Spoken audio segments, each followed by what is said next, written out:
Hello friend, and welcome back to Seed and Sparrow Homestead. We're just going to be hanging out in the kitchen today. I've got a few projects I need to get done.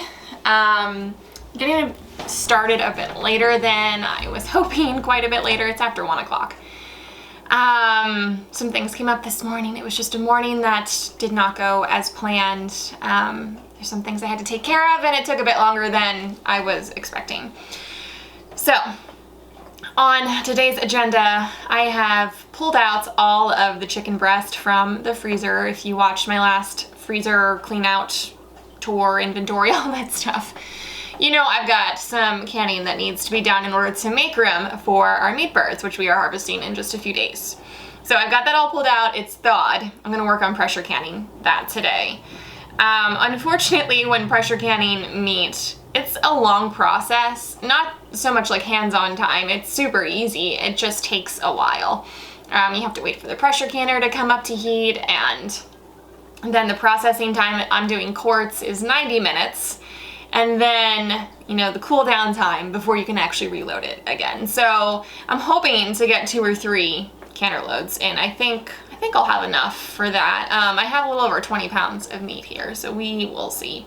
So I'm gonna get to work on chopping up some of this stuff, and then I've got some other things planned for us as well in between all of the waiting on the pressure canner. I have coffee today. I love coffee. I don't drink it every day, but today was a day that warranted some coffee. It is beautifully brisk outside. It feels like fall and I love it. It's just the perfect day for a warm drink. So anywho, we're gonna get started. All of the chicken I'm using today for canning is all stuff I just purchased at the grocery store with stuff I found on sale. Some of it's organic, some of it's not.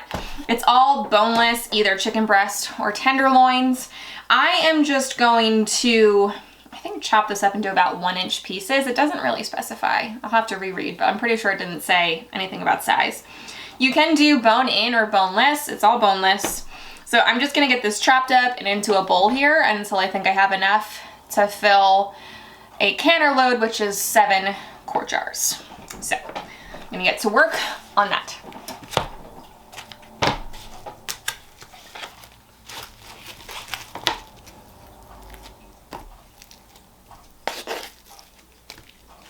It did, in fact, not say what size to cut them. It did say, however, to cut them all the same size to make sure that they are cooking evenly. So I just stuck with about 1-inch pieces or so.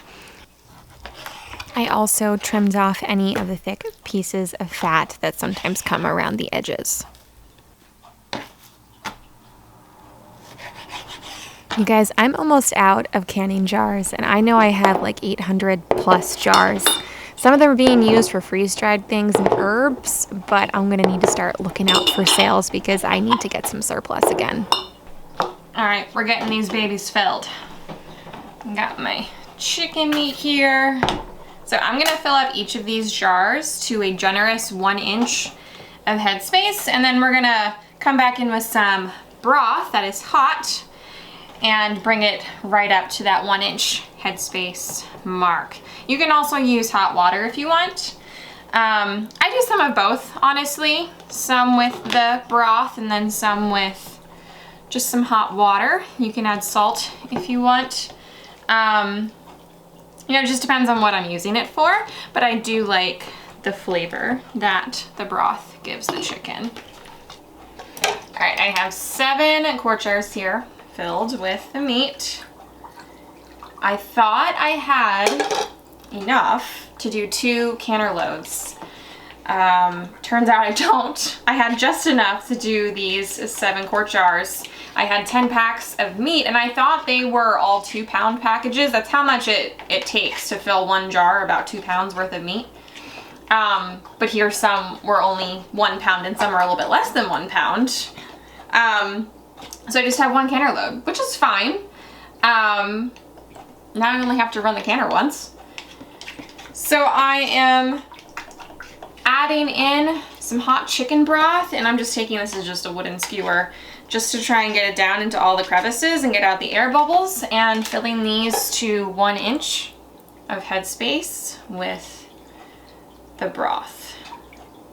So I'm just gonna keep working through these. I'll clean them up and add some lids and rings. And then these are gonna go over into the pressure canner.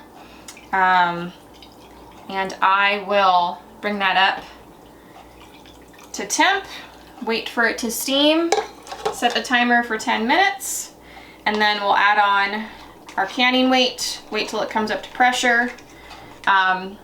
Where I am, for my elevation, I need 10 pounds of pressure.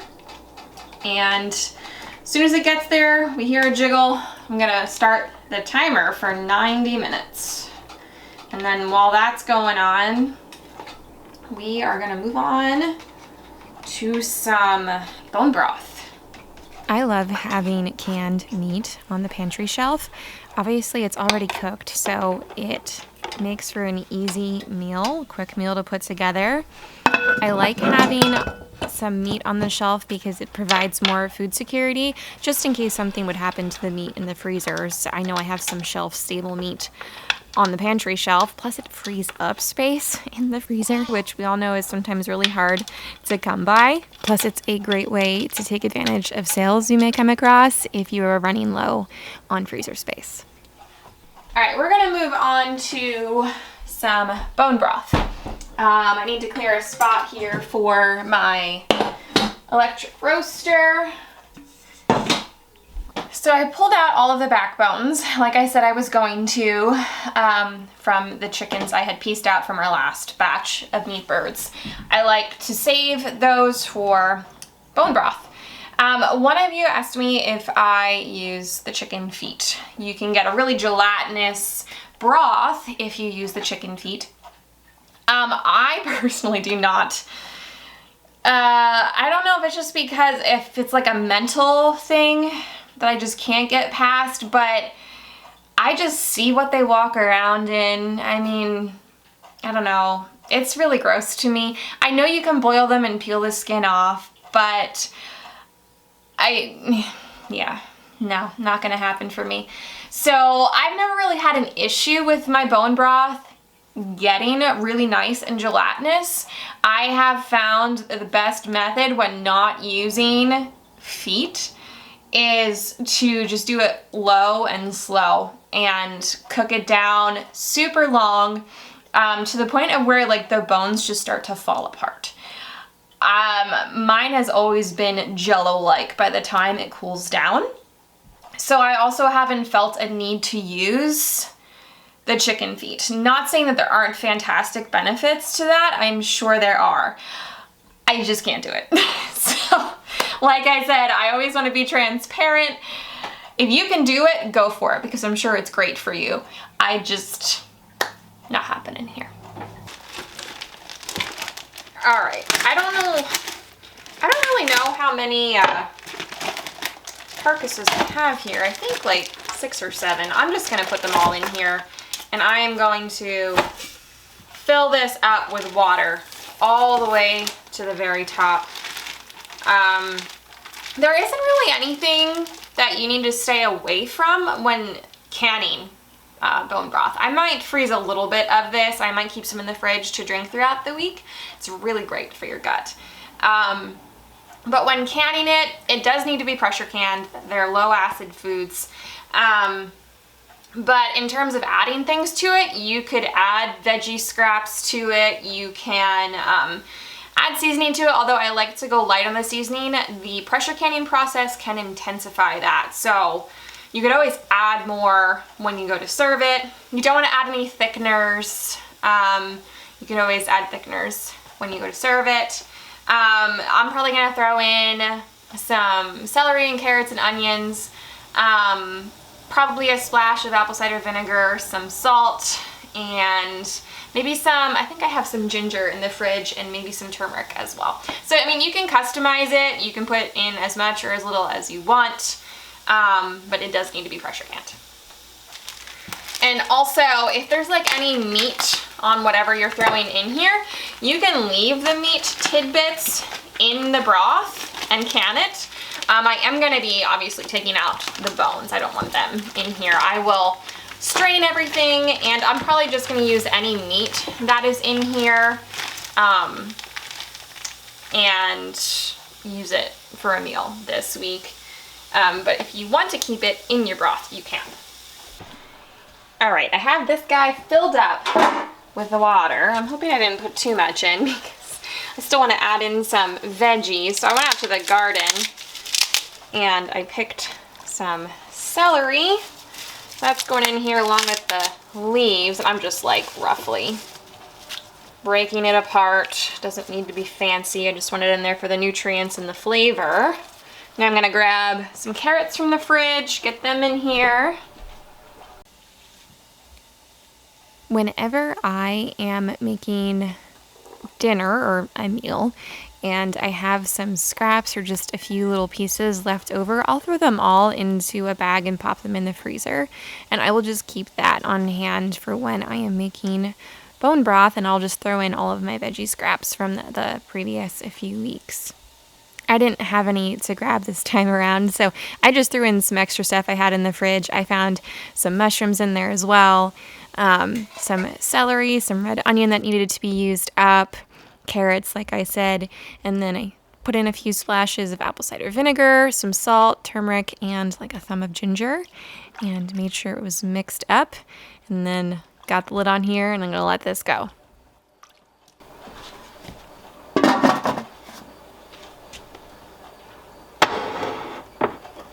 Alright, that guy is gonna be going for a long while. Probably gonna let it cook on low overnight. Probably go for most of the day tomorrow. And then probably by tomorrow evening I will turn it off and make some room in my fridge and stick the whole thing in there after I have strained it. I do want to skim off the majority of the fat. The fat, when pressure canning, can seep up to the rim and it can prevent a seal, so I'm going to try and remove as much of that as possible. So that's done for now. It's just going to keep cooking down. The pressure canner came up to pressure, so I have my time set here for 90 minutes. You're going to hear the jiggling happening and the steam over there. But now I'm going to start working on another apple project. I'm sorry for all of the jiggling noise back there. So I want to make some apple butter. If you're not familiar with apple butter, super popular here in PA Dutch country. It is just a really thick spiced apple spread, turns this beautiful rich brown color, and it's absolutely delicious. We eat it in a whole bunch of different ways, of course on like toast and biscuits. It's really good mixed into some oatmeal. I use it in baked oatmeal, also in my baking. Like I made an apple loaf with some apple butter swirled into it. You can make apple butter pie. It's great on any type of pork. So if you've got some like leftover ham from Thanksgiving or Christmas and you're making a ham sandwich, spread some apple butter on that bread. I like to bake pork loin in apple butter. You know, put it on top of pork chops. You could do a whole bunch of stuff with it. So like I said, it's popular around here. My entire family loves it. Christmas is coming up. We don't put much emphasis at all on gift giving, except for like with the little kids. We just do a few gifts, but we don't exchange like with parents or siblings or anything like that. We more focus on just time spent together, but I do like to do small things for my family and for Matt's family that are just gifts from my kitchen, some things that I have made. So a lot of times I'll make like a fancy sourdough loaf with like a Christmas style design on the top, and then I'll give some sort of homemade jam, jelly, or butter. I've done things like homemade vanilla extract. What else have I done? Salves and soaps, you know, that sort of stuff. Things that are useful, things that people can consume. I like homemade gifts way better than anything store-bought personally. So I've got enough apple butter for our family here, but I'd like to make some more to give away around Christmas. So I'm gonna do a crock pot load of apple butter. I have about a half bushel here of apples. These are not from our orchard where we get them for free. That's about done now. These I got from a local Amish. And I'm thinking I should have enough to do a batch of apple butter and then maybe some more applesauce. I have one more row downstairs in my pantry where the applesauce goes that is still empty, so I figured, well, I'll just fill it up. We eat a lot of applesauce. I bake with it. We eat at least a jar a week, so we can do some more applesauce. So I'm gonna get to peeling and chopping some of these up for the apple butter, and we're gonna get that in the crock pot. I've had a few of you tell me that I need to get one of the apple peelers that also cores and slices. So this is one that is supposed to core and slice. I have just misplaced those attachments, and I've searched high and low and I can't find them. It is time for me to clean out all of my kitchen cabinets. I usually do that in the fall after the garden has died back. So I'm going to be doing that here soon, and maybe I will find them again. If not, I may have to order another one because that is really handy to have it all peeled and cored and sliced in one step.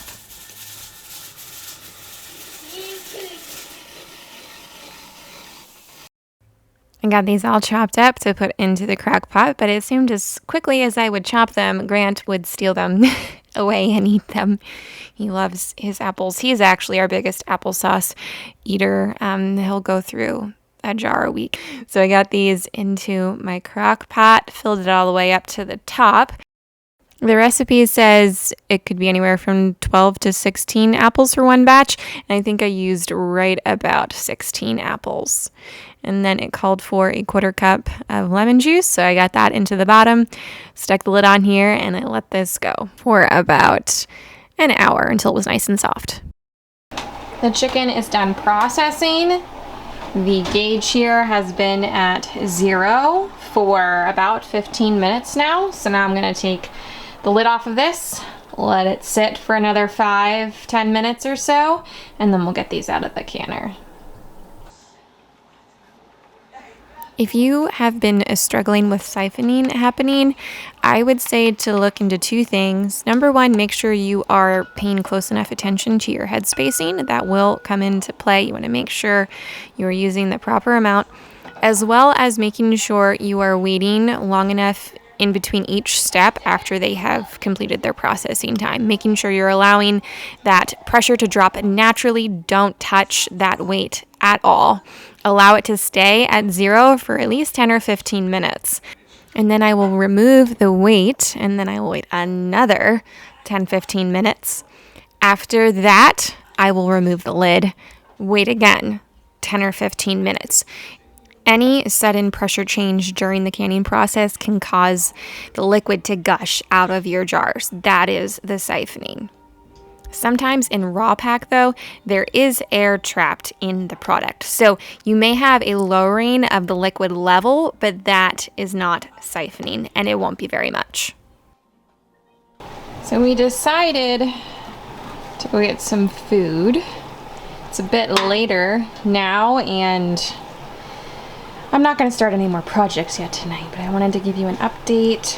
This broth smells so good. This is gonna go all night into tomorrow. I'm still gonna do a little bit of work on this yet tonight. I've got about 15 minutes left before I'm gonna check that and puree it up, and then it's gonna go back into the crock pot with some extra ingredients added in. Can you hear this movie in the background and take a guess at what it is?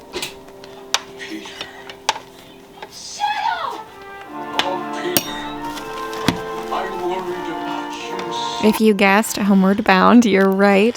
My kids are getting to the age where they're appreciating these movies. Talk about nostalgic. It's really bringing me back to my childhood, and I love it. So for the apple butter, I'm getting this from the all-new Ball Book of Canning and Preserving. They have a whole bunch of variations. You can kind of make this to your liking, to your taste. So for the sweetener, I chose to do a combination of honey and maple syrup. I added in some orange juice. And then for the seasoning, the spices, I did cinnamon, nutmeg, allspice, and cloves. So the rest of the apples for applesauce is getting pushed off to tomorrow, as well as over there I've got a box full of corn that my husband got for free from someone at work. So that's getting all pushed off till tomorrow. I'm tired. And I would like to just sit down and relax for a little bit with my husband. So we will resume in the morning. So it is early Sunday morning, and I am going to make a nice big breakfast for everyone. We actually left our church that I had belonged to pretty much my entire life a few months back. We felt the Lord leading us out of that church, and we have been on the hunt for a new one, which is proving to be difficult. We were hoping to find one in our local community so we could get the kids into some programs and things and have some friends around the area. But we haven't found one yet, and we've decided to put a little bit of a hold on that whole process, and we have been listening to some pastors a little bit further away from us online.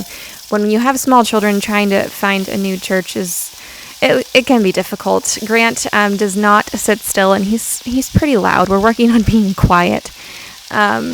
And not all the churches have, a nursery or a kids room. So Matt and I have just been taking Sunday mornings kind of slow right now. We're doing a nice big breakfast, doing some family devotional time, and listening to some pastors online to get a feel of the pastors and the church before we'd go and commit to another one. So I've been making a point to have a nice big breakfast. We're doing some fried potatoes this morning, and I'm going to make some banana waffles. They are a favorite of pretty much everyone. So I've got some mashed bananas in there. I added in some oil. Going to add in some eggs, some milk, and then a splash of vanilla. I'm going to get that all mixed up. And then sometimes I just don't really feel like making two bowls dirty, so I'm just going to add in my dry ingredients right on top of this. I'm going to add in 3 cups of flour. And if you're interested, I always have the recipes I share in my videos, all of the actual directions and ingredient lists down in the description for you. So I'm adding in the flour. I'm going to add in some sugar, baking powder, and baking soda, adding in some salt and some cinnamon. And then I just kind of try my best to combine those things somewhat evenly before I go ahead and mix in the wet ingredients. That way everything is just more evenly mixed throughout.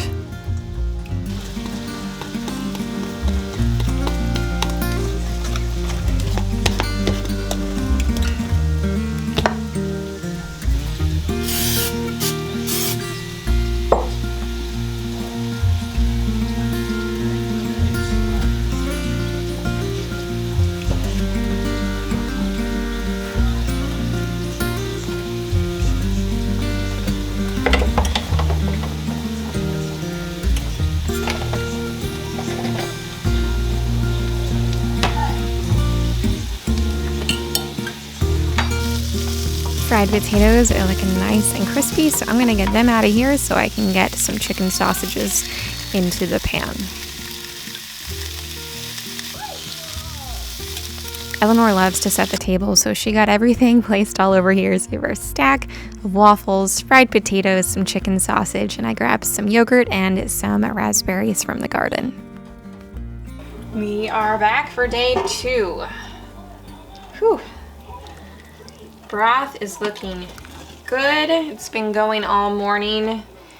I decided not to let them go overnight. I always worry that something's gonna happen while we're sleeping, or even if they just would start to stick and burn, I like to monitor them. So I didn't let them go all night, but as soon as I woke up this morning and turned them back on, everything is totally falling apart now.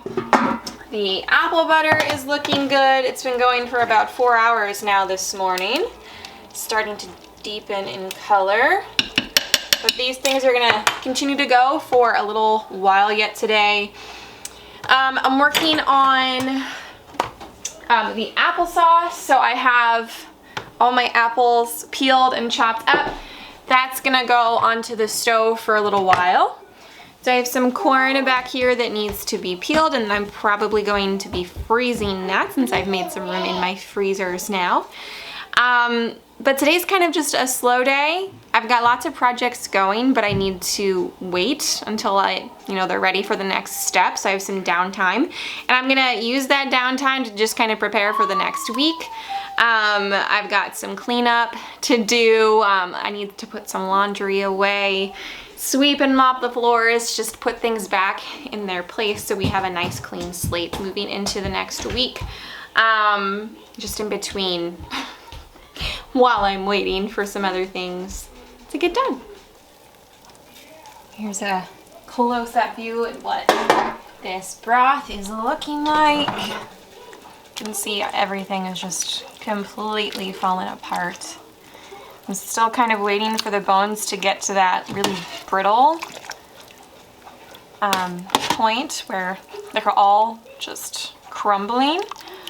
Then I know I've got all the nutrients out of them. Here is the apple butter. See that beautiful color? I need to find a spoon. Oh, I do have a spoon, that's right. And just keep coming back in and scraping the edges just to make sure none of it's really drying out and sticking or burning. But it's looking good. On the bottom you can see it's really started to thicken. See how it's holding its shape more? But everything on the top here is still pretty liquidy, so I want to mix that up well. And this is probably going to go for another few hours until it's the right consistency, and then we'll can it up yet today. Okay, plans have changed a little bit. So we're not working on any corn. I started to peel it. And so we got it for free. I think I said that. We got it for free. Someone brought it into my husband's workplace. We have like a local farmer's market here, and it was one of the Amish farmers, and it was their surplus. They had like 50 dozen ears of corn left. They're like, we don't want anything for it. Just give it out to who can never use it. I really hope this isn't the case for all of the ears of corn. But I started to peel it, and the top, like, I don't know, third of each ear of corn was complete and total mush. And the further you'd peel down, the more maggots you found. It was really gross. Really, really gross. None of it was salvageable. So the chickens are gonna have a field day with that. So we're not preserving corn.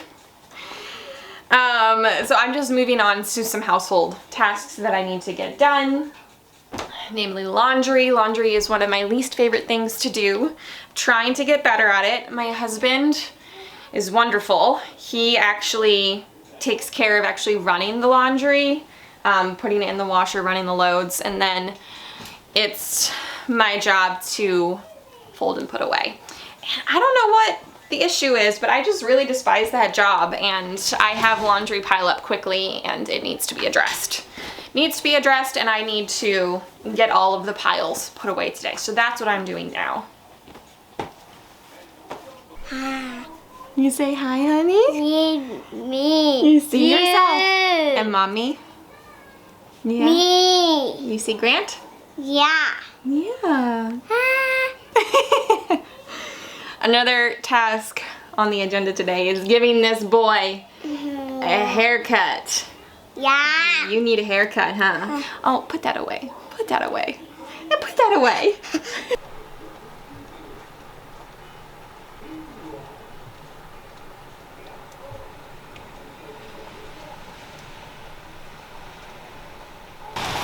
Keep those fall seedlings out there that are currently drowning. Hopefully they survive.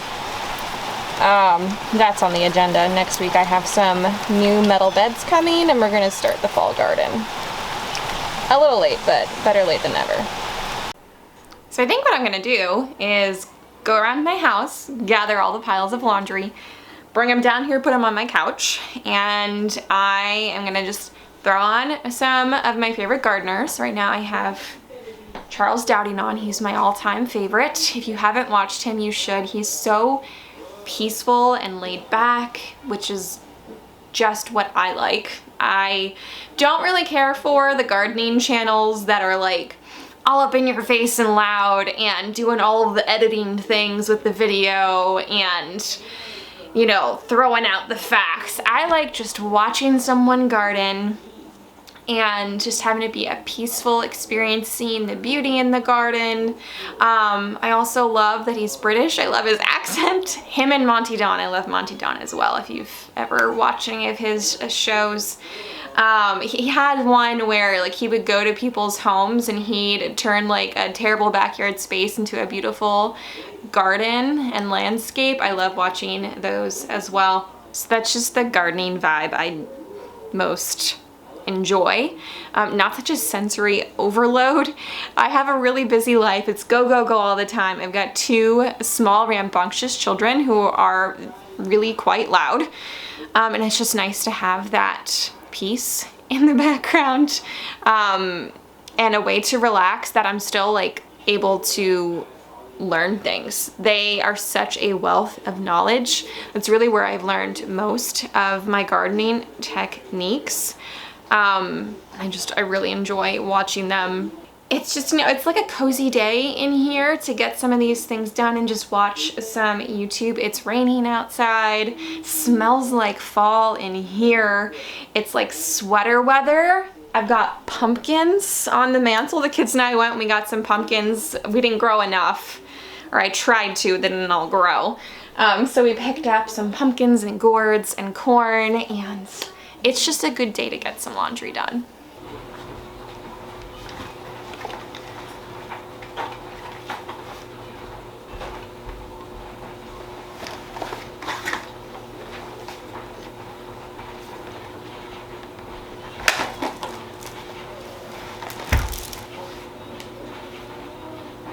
Yeah, it gets this bad.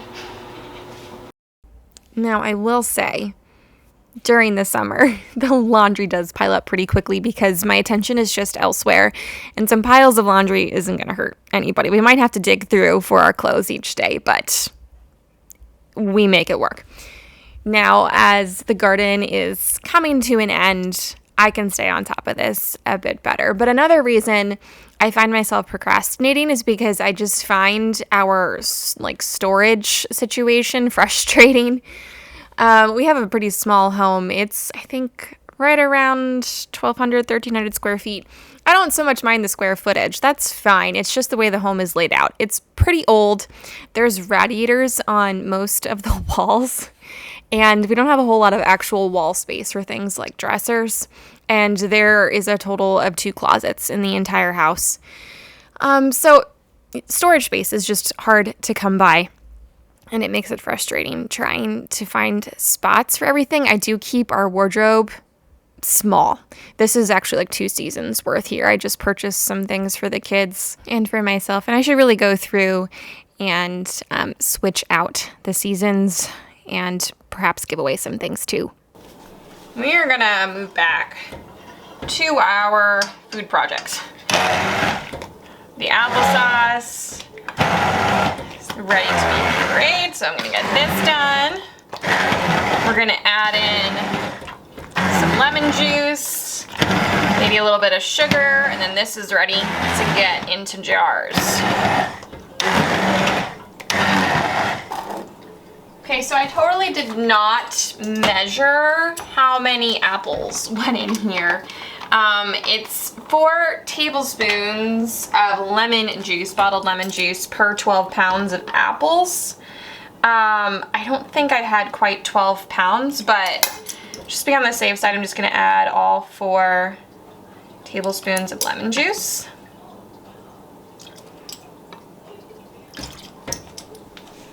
And then you can add up to 3 cups of sugar per 12 pounds.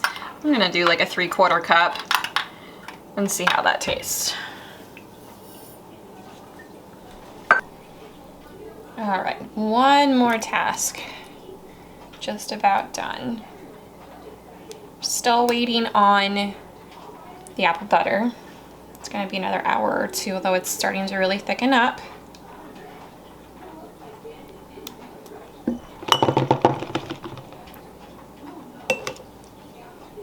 I'm gonna fill these up to a 1/2 inch of headspace.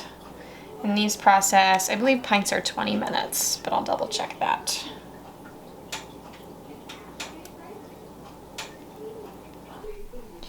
All right, progress was made.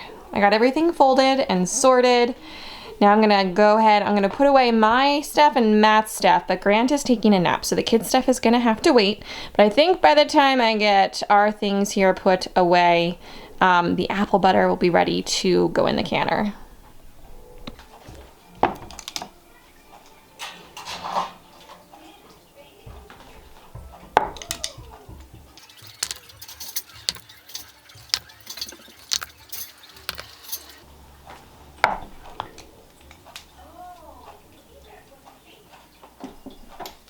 We can finally get this apple butter into the canner now. It's this, you see that? A deep, rich brown color. It just smells of fall. All of those spices, apples, so good. I think I might have to make some biscuits to have some of this on. I am using, these are half-pint jars, jelly jars, and I believe, let's see, I want to say 1/2 inch, but I might be wrong. No, it's 1/4 inch. 1/4 inch for half-pint jars, but if you're going to use a pint jar, then you need a 1/2 inch of headspace. So we're using the half-pint jars, we're going to do a 1/4 inch of headspace. I need a ladle. These process in a water bath canner for 10 minutes at a full rolling boil. So now I'm just going to turn my attention to cleaning up all around the house while I'm waiting for that to finish processing. I'm trying to get back into somewhat of a routine when I am in the midst of garden season. You know, routine and schedule just gets thrown out the window. My time is kind of prioritized around when harvests need to be preserved, and then everything else just kind of falls in between there. But now that that is kind of wrapping up, the days are getting slower. It's just a different change of pace, different things to focus on. I'm really having to adjust. We all are in the house. We started our first full year of school. Eleanor is in kindergarten. We tried doing it last year and we realized she just really wasn't ready for it. And this year she most definitely is. She really looks forward to it and she's having a lot of fun. But it's just a huge adjustment for us all, having to create that time every day to put aside towards schooling.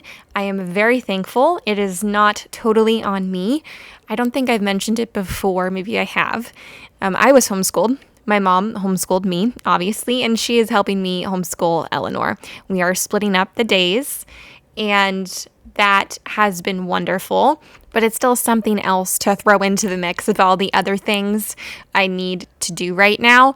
I mean, things are still coming in. I'm still preserving, still trying to take care of the garden amongst everything else that I do.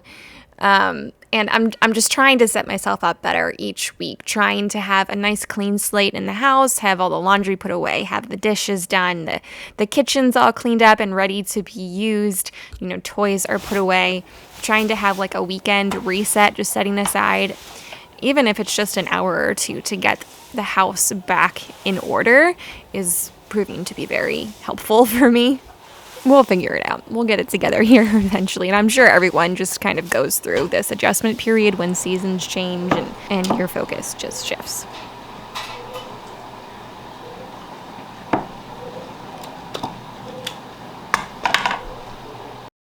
So now that the house is all tidied up, the last thing I'm going to do before heading to bed is straining this broth. I'm going to take out the meat to use for a meal, and then everything else is just going to go to the chickens. First thing in the morning, I pulled out the broth from the fridge. I skimmed off the layer of fat on the top, and I got it heating up on the stovetop again. Have my pressure canner back out, ready to be used one last time. And we're going to fill up our jars to 1 inch of headspace, and these quart jars will process for 25 minutes. So I'm actually 100% out of quart jars. I decided I'm just going to go ahead and freeze dry this. It would be a nice space saver and a great way to have some powdered broth, almost like bouillon cubes on hand. So I just took the rest of the broth I had, got it into the freeze dryer, and once this is all done, I'll powder it up.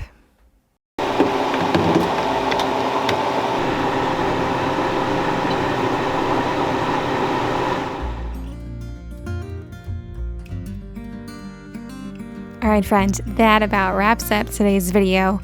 I didn't get any footage of the powdered broth because it's still in the freeze dryer, and I had to get this edited and uploaded for you today. I ended up with 30 jars to add to the pantry for winter eating. I'm so thankful for all of this yummy goodness to eat throughout all of the colder months. Thank you all so much for taking time out of your day to spend with me. I hope you enjoyed hanging out with me for a bit of a weekend in and around the Homestead kitchen. If you have any questions, go ahead and drop them down in the comments. I'll be happy to help you out. Don't forget to like, share, and subscribe. I appreciate it so much. Blessings on your day. Until next time, take care.